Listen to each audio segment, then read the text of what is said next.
اور دین کی حمیت حاصل ہو گئی، ان جید مشائخ کے اندر صف اول میں آپ کی سیرت بتاتی ہے کہ تاریخ کا اور طریقت کا ایک روشن بات جسے شاہ جی محمد شیر میاں کہا ہے۔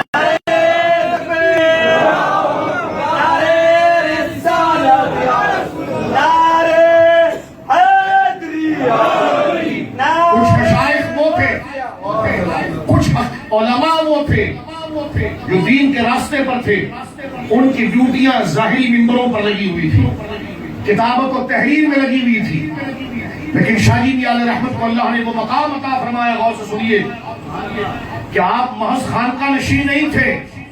محض ایک کمرے میں بند کسی صوفی کا نام نہیں تھا، کیونکہ دین پر جب حملہ ہوا، قرآن کے خلاف جب سازش کی گئی، سرکار کے خلاف سازش کی گئی، لوگوں کو لالچ اور حوث دے کر ان سے قبر اور آخرت کے خوف کو بلایا گیا،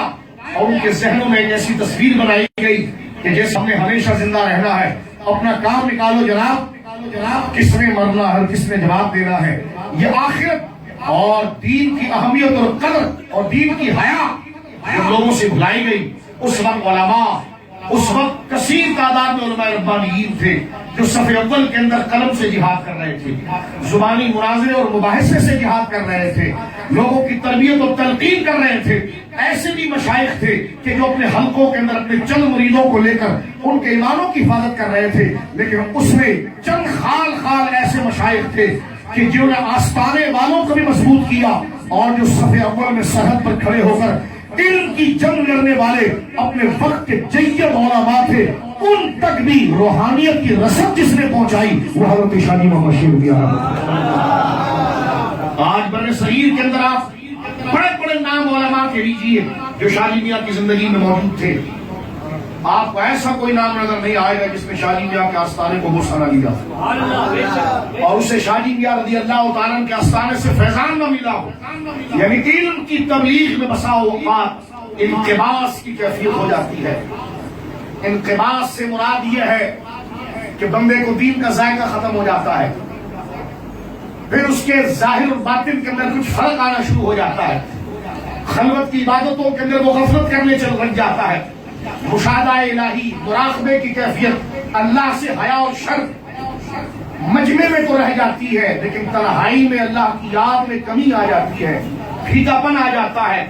اپنی ذات آگے بڑھنا شروع ہو جاتی ہے۔ اس کو صوفیہ خاص تاریخ میں کہتے ہیں انقباس، یعنی قبض کی کیفیت، یعنی وہ روحانیت کا سلسلہ جو اس تک اترا ہے اب وہ جاری نہیں ہو رہا ہے۔ آپ جانتے ہیں کہ اگر آپ میں معذرت کے ساتھ ایک بات عرض کر دوں، واش روم کے اندر اگر ایگزوسٹ فین نہ ہو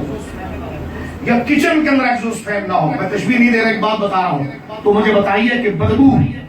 یا وہ تعفن گھر کے اندر ہوتا ہے۔ لہٰذا سمجھدار لوگ گھر کے اندر راحت کے لیے گھر کی گرمی باہر پھینک کر، باہر کی ٹھنڈی ہوا اندر لے کر،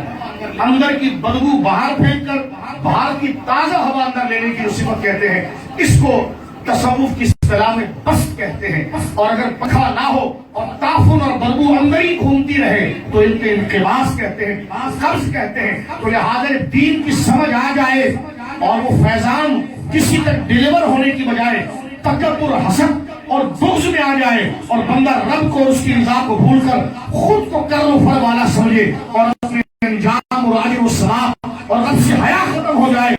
یہ کیفیت انقباس کی ہے۔ میرے دوستوں، ایسا جب بھی علماء کو ہوا تو انقباس بس کے لیے جس کے دربار میں یہ فیضان بس لینے آئے وہ حضرت شاہ جی میاں اپنے درجے میں۔ میں نے ایک عام سطح پر آپ کو سمجھایا ہے، جو اکابر اولیاء آئے میں ان کے بارے میں نہیں کہہ رہا، لیکن آپ سامنے میں انقباس، کیونکہ حسنات الابرار سیئات المقربین، ہماری جو نیکیاں ہیں نا، دیکھو نیکی نماز ہم بھی پڑھ رہے ہیں، شاہ جی میاں نے بھی پڑھی رضی اللہ، اور سنیے کلمہ شریف ہم بھی پڑھتے ہیں، نیکی ہم بھی کرتے ہیں، صدقہ ہم بھی دیتے ہیں، نفل ہم بھی پڑھتے ہیں، نیکی کے کام ہم بھی کرتے ہیں، سبحان اللہ ہم بھی کہتے ہیں۔ ابھی حضرت علامہ عبدالجبار صاحب دامت برکاتہ اللہ علیہ فرما رہے تھے کہ آپ کے یہی معمولات تھے، اب یہاں بیٹھے ہوئے کئی مریدین وہ معمولات کرتے ہیں اور ثواب ملتا ہے، لیکن شاہ جی میاں جیسے بزرگوں کی نظر میں یہ گناہ ہو جاتا ہے۔ کیوں؟ اس لیے کہ ان کا مرتبہ اور مقام اخلاص میں اور نیکی میں اتنے بلند کام ہو جاتا ہے کہ جو کوئی نیک کام اللہ کی مرضی کا کرتے ہیں تو ان کا پورا کے پورا دل اور دماغ صرف اللہ ہی کی طرف ہوتا ہے. اور ہم اگر کوئی نیک کام کرتے ہیں تو اس میں بہت کم ایسے لوگ ہوں گے کہ 50 رب کی رضا ہو، 50 اپنی ذات. اب تو یہ رہا ہی نہیں. اب تو یہ کہ 99.9 ہمیں اپنی انا، اپنے علم، اپنی لباس، اپنی واہ واہ، اپنی عبادتوں کا غلبہ ہوتا ہے کہ لوگ میری واہ واہ کرے، میری واہ واہ کرے. اور 1% کہیں دور دور تک یہ خیال کہیں باقی خال خال رہتا ہے کہ یہ کام ہم نے اللہ کے لیے کیا ہے. تو ہماری جو نیکیاں ہیں وہ ان کی نظروں میں گناہ کا درجہ رکھتی ہے. یعنی حسنات الابرار سیئات المقربین، عام لوگوں کی نیکیاں مقربین کے نزدیک گناہ ہوتی ہے. اس ٹائم ایک ہی ہوتا ہے لیکن نیت میں کمزوری کی وجہ سے اور ان کی نیت کی پختگی کی وجہ سے وہ ہمارے کیے ہوئے عمل کی مثال کہ کلمہ تو صحابہ نے بھی پڑھا، نمازیں تو صحابہ نے بھی پڑھی، نمازیں تو اولیاء نے بھی پڑھی، ہم بھی پڑھتے ہیں، نیک کام وہ بھی کرتے رہے، ہم بھی کر رہے ہیں، لیکن ثواب کا کیا فرق ہے؟ تو جو ہماری عبادتیں ہیں نا، ہماری جو نیکیاں ہیں وہ ان کے نزدیک گناہ کا درجہ رکھتی ہے. کیونکہ ہماری نیکیاں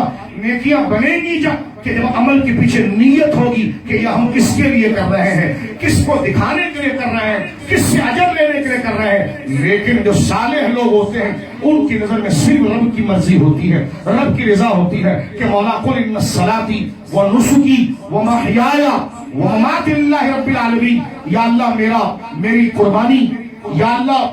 میری نماز، میرا زندہ رہنا، میرا مرنا، کوئی بھی کام کرنا یہ صرف تیری رضا کے لیے ہے. تو بندہ جب کوئی پریکٹیکل کرتا ہے، کوئی عمل کرتا ہے، کوئی نیکی کرتا ہے تو اپنے آپ سے پوچھے کہ یہ نیک کام تو کر رہا ہے، تلاوت قرآن کر رہا ہے، نماز پڑھ رہا ہے، لوگوں کی خدمت کر رہا ہے.